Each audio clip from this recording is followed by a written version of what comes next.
हम उन्हें से मोहब्बत करके। अम्मा हे अम्मा, का बदल का है? अरे अम्मा का बताई, वाशिंग मशीन है क्या खराब, अपना कपड़ा साफ करे रहा, बनवा दो जल्दी से। 2 बाल्टी कपड़ा इकट्ठा हुआ है, अब ओका साफ करे रहा, वाशिंग मशीन खराब हो गई, ओका बनवा दो जल्दी से, नहीं धुलना जाई। अरे तो खराब है तो का करा जाए, तुरंत थोड़ी बन जाए, आज धुल लो, काल परसों बनवा दियो। हम उतना कपड़ा हाथ ना धुल पाई, बनवाइबो तो धुल जाए, नहीं चपड़ा रही। देखा तो भैया लोग आजकल का जो बिटिया पतुआ ही ये सब कुछ करा चाहती नहीं है। यही सोचती कि रिमोट हाथ में है, बटन दाबी तो मोटर चल जाए, बटन दाबी तो कपड़ा धुल उठे, बटन दाबी तो खाना बन जाए।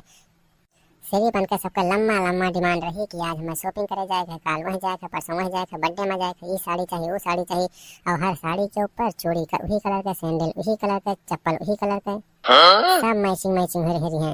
और चक्कर साड़ी जो पहन के चली जी कहीं ना, ये तो हुआ पहन के गए, नहीं तो मामा यहाँ पहन के गए, दूसरा साड़ी दियो तो दूसरे जगह जा। हमारे सबके टाइम पर बताओ, कुआं से पानी भर के लावा जा रहा, बर्तन माजा जा रहा, नहावा धोवा जाए, हाथे से कपड़ा धुला जा रहा, हवा बन्ना सबका एक दिन हाथे धुले कही दो तो बीमार हो जाते तुरंत।